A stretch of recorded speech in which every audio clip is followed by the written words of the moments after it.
हर हर महादेव। हमारे चैनल पे आप सभी का स्वागत। मंगल का प्रदोष निकाल कर रख लो कि मंगल का प्रदोष इस दिन पड़ रहा है। मंगल की त्रयोदशी तिथि पड़ रही है। प्रदोष व्रत मंगलवार का पड़ रहा है।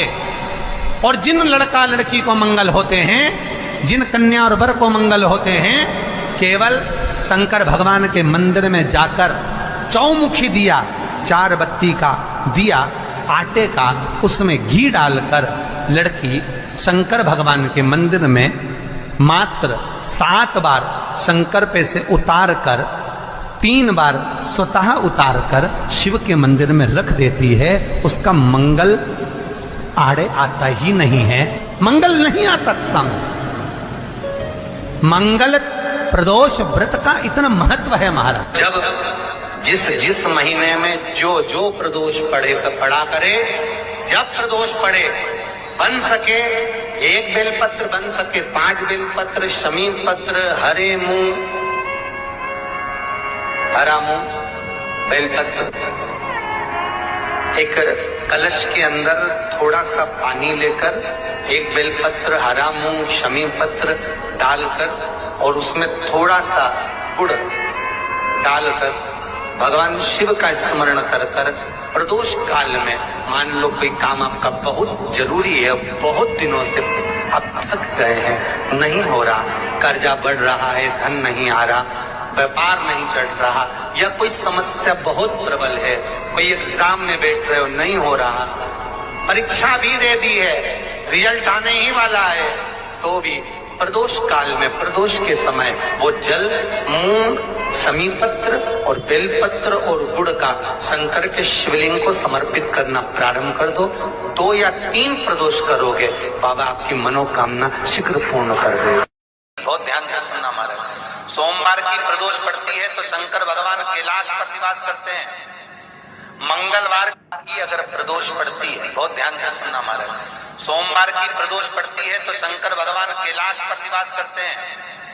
मंगलवार की प्रदोष पड़ती है तो शिव काशी में निवास करते हैं। बुधवार की प्रदोष पड़ती है तो शिव रजत भवन में निवास करते हैं। गुरुवार की प्रदोष पड़ती है तो शिव गंगा के स्थल पर निवास करते हैं। शुक्रवार की अगर प्रदोष पड़ती है तो शिव नीलकंठ पर विराजमान होते हैं। शनिवार की अगर प्रदोष पड़ती है तो शिव शमी के वृक्ष के नीचे रहते हैं। और रविवार की जब प्रदोष पड़ती है तो शिव बेलपत्र के पेड़ के नीचे निवास करते हैं।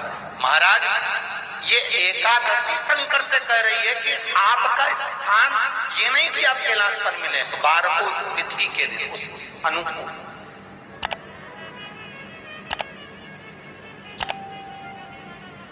हमारे यहाँ कहते हैं सोमवार की जो प्रदोष पड़ती है वो इच्छा पूर्ति करती है। मंगलवार की प्रदोष रोग से मुक्ति देते हैं। बुधवार की प्रदोष कामना की पूर्ति करती है। गुरुवार की प्रदोष शत्रुओं का नाश करती है। शुक्रवार की प्रदोष शांति देती है। शनिवार की प्रदोष संतान का सुख देती है। और रविवार की प्रदोष जो काम दुनिया में कोई नहीं कर सकता वो अचूक फल की प्राप्ति रविवार की प्रदोष करा देती है। ऐसी प्रदोषों का नियम वर्णन किया चाहिए। भगवान कहते ठीक है, तू थोड़ी देर खड़ी हो।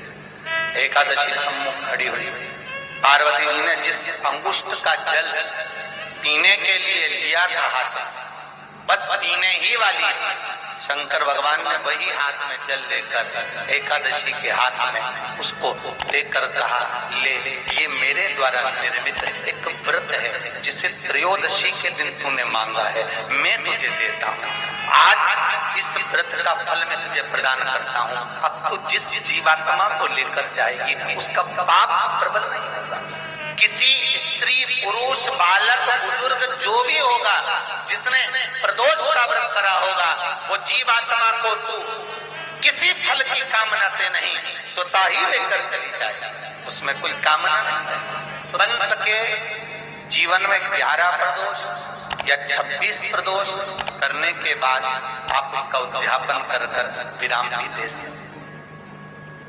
पर जीवन में एक बार प्रदोष का व्रत मौका मिले, जिस कामना से जिस दिन का भाव आपके मन में आए कि मुझे रोग से मुक्ति पाना है तो ये प्रदोष मुझे करना है, मैं रोग मुक्ति के लिए हम मंगल, जो भी आपके मन में आ रहा है, संतान प्राप्ति के लिए शनिचरी प्रदोष, आप उसका स्मरण करें। फिर लिखा शिव महापुराण में, बड़ा सुंदर लिखा वेद जी ने, मान लो आप प्रदोष का व्रत नहीं कर सकते, आप अगर व्रत नहीं कर सकते तो प्रदोष के दिन, प्रदोष काल में शाम का समय सूर्यास्त का कुछ पल, कुछ घड़ी के पहले से लेकर बाद तक का प्रदोष काल के अंतर्गत आप शंकर जी के मंदिर में जाकर 1 लोटा पानी, 5 बेलपत्र भी अगर समर्पित करते हैं तो संपूर्ण प्रदोष का फल आपके भाग्य में प्रबल हो जाए। शिव महापुराण में इसका प्रदोष व्रत मंगलवार का पड़ रहा है, और जिन लड़का लड़की को मंगल होते हैं, जिन कन्या और वर को मंगल होते हैं, केवल शंकर भगवान के मंदिर में जाकर चौमुखी दिया, 4 बत्ती का दिया आटे का, उसमें घी डालकर लड़की शंकर भगवान के मंदिर में मात्र 7 बार शंकर पे से उतार कर, 3 बार स्वतः उतार कर शिव के मंदिर में रख देती है, उसका मंगल आड़े आता ही नहीं है, मंगल नहीं आता सामने।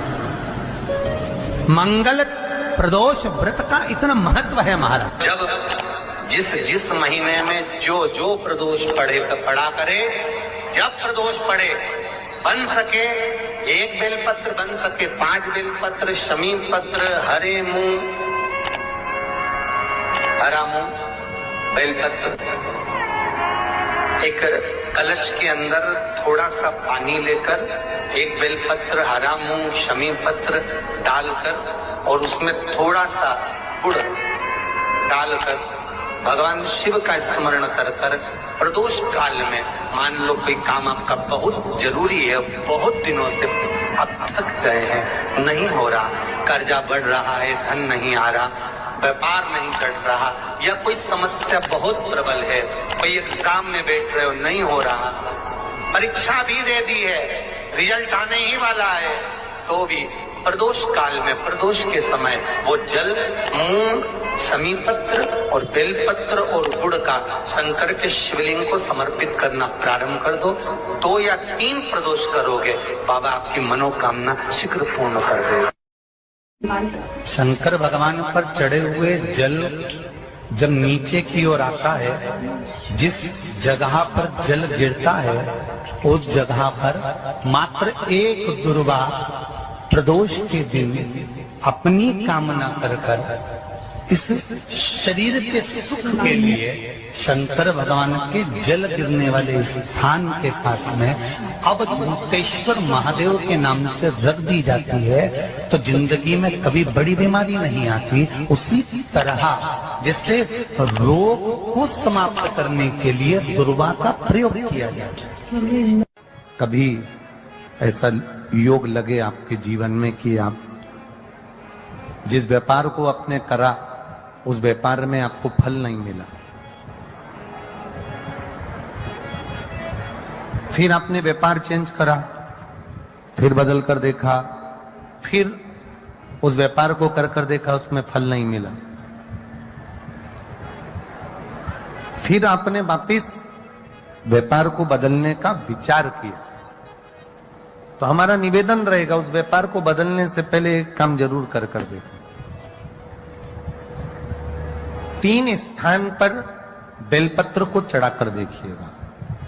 अगर आपको लगे कि मैंने व्यापार बदल लिया, एक बार बदला, कई लोग ऐसे भी होते हैं जो पैसा इकट्ठा करते हैं, धन एकत्रित करते हैं, और कोई व्यापार ऐसा कर लेते हैं जिस व्यापार में धन चले जाता है तो वो धन वापिस नहीं आता, मारा वो व्यापार का धन वापिस नहीं आता, तो बड़े दुखी होता है कि भाई मेरा गया हुआ पैसा नहीं आ रहा, मैं बड़ा कष्ट में हूं, मेरा खुद का ही आ जाए ना तो मैं निहाल हो जाऊं, मेरा अपना ही नहीं आ रहा जो गया हुआ है, तो मैं क्या वर्णन करूं उसको, क्या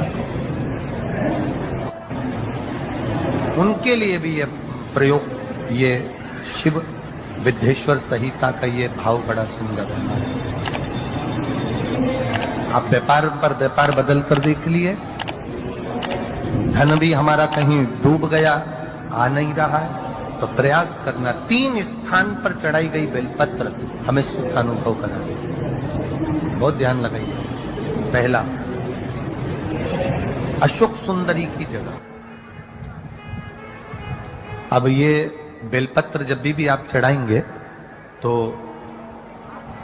रविवार की अगर प्रदोष पड़ जाए, कौन से दिन? रविवार की प्रदोष के दिन ये प्रयोग अवश्य कर कर देखिएगा। ज्यादा बार नहीं करना है, केवल एक ही बार करना, बाबा स्वयं कृपा करेगा। अपने मंदिर में, अर्थात अपने घर के पास कोई मंदिर हो, शिवालय हो, देवालय हो, जहां शंकर भगवान विराजमान हो, शिवलिंग हो, ऐसी जगह पर अवश्य करें। हमें कहीं दूर जाकर ये प्रयोग नहीं करना, अपने शिवालय, अपने जो घर के आसपास में शिवालय हो वो। एक बेलपत्र अशोक सुंदरी वाली जगह। अब उसको अशोक सुंदरी की जगह पर भी चढ़ाने का तरीका क्या है?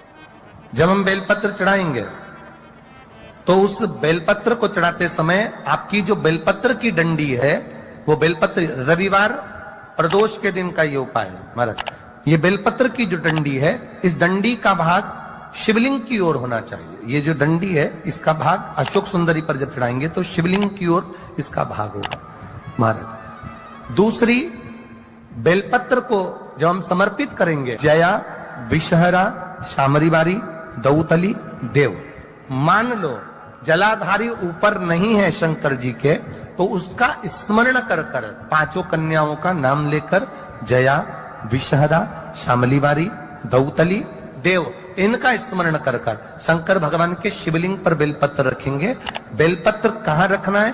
आप अगर यहां बैठे हो तो आपके विपरीत में डंडी का मुख होना चाहिए। ये बेलपत्र की जो डंडी है, इसका मुख आपके विपरीत में हो। आप यहां बैठे हो तो डंडी उधर होगी, आप इधर बैठे हो तो डंडी का मुख इधर होगा, आप उधर बैठे हो तो डंडी का मुख इधर होगा। आपके ठीक विपरीत की ओर डंडी का मुख हो। ये 2 जगह बेलपत्र समर्पित करने के बाद तृतीय बेलपत्र शिवलिंग की जो जलाधारी है, जहां पर भगवान शंकर का शिवलिंग रखा है, वहां स्पर्श कराकर, केवल छुआना है, स्पर्श कराकर बेलपत्री के पेड़ के नीचे ही कोई कंकर हो, कोई शंकर हो, या कोई मिट्टी का ढेला हो, नी हो, तो वहीं मिट्टी को थोड़ी सी ऊंची कर कर एक बेलपत्र बैठकर इस बेलपत्री की डंडी जड़ की ओर, मतलब जो वृक्ष होता है उस ओर इस डंडी का मुख होना चाहिए। ये 3 रविवार के प्रदोष के दिन शंकर भगवान पर चढ़ाई गई बेलपत्र से हमारा गया हुआ धन भी पुनः आने का रहता है, और हमारा जो व्यापार बार बार बंद हो रहा है, शिव की कृपा से एक बार चालू तो चालू हो ही जाता है, शिव तत्व को जाए। आप स्वयं भाग्यशाली हैं, आप स्वयं किस्मत वाले हैं।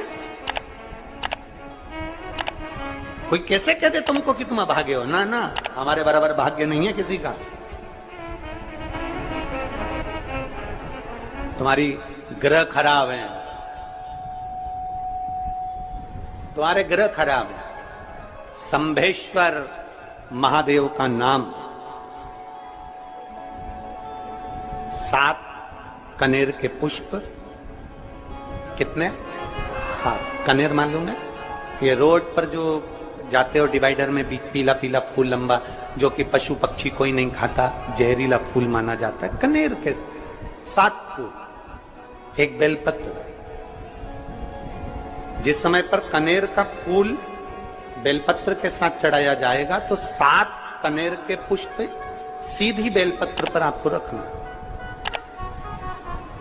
2-3 प्रदोष कर कर देखना। अगर कोई आपसे कहे कि आपका भाग्य ठीक नहीं चल रहा, आपकी किस्मत ठीक नहीं चल रही, आपके ग्रह ठीक नहीं चल रहा है, आप भाग्यशाली नहीं हो, पहले तुम वहां से उठ जाओ, उसके बाद में देवाधिदेव महादेव के पास 7 कनेर के पुष्प एक बेलपत्र में रखकर नंदीश्वर के पास में बैठकर श्री शिवाय नमस्तुभ्यम बोलकर अशोक सुंदरी वाली जगह पर स्पर्श कराकर भगवान शंकर पर 7 फूल के साथ बेलपत्री की डंडी अशोक सुंदरी की साइड हो, ऐसा स्मरण करते हुए शिव को समर्पित कर दे। वही बेलपत्री 5 बार नमः शिवाय या पंचाक्षर मंत्र, षडाक्षर मंत्र या श्री शिवाय नमस्तुभ्यम बोलकर वही बेलपत्री 3 प्रदोष, 4 प्रदोष, 5 प्रदोष, 2 प्रदोष, जितने प्रदोष आप चढ़ा रहे हैं प्रदोष काल में, वो बेलपत्री लाकर अपने कक्ष में अपने पूजन वाली स्थान पर रखते जाओ। एक बेलपत्री एक प्रदोष पर लाओगे, अगला प्रदोष आएगा, कितना अंतर पड़ता है आपके भाग्य बदलने में, आपको खुद मालूम पड़ जाएगा कि आपकी किस्मत कैसे बदल रही। मेहनत आपको करना है, परिश्रम आपको करना है, लगन आपको लगाना है, और बेलपत्री और कनेर का पुष्प शिव को चढ़ा। चालू करो प्रदोष चढ़ाना। और जब प्रदोष चढ़ाओगे तो अगस्त के महीने की जो प्रदोष आएगी 17 अगस्त को, तब तुम सीहोर कावड़ भरने के लिए आओगे सरी।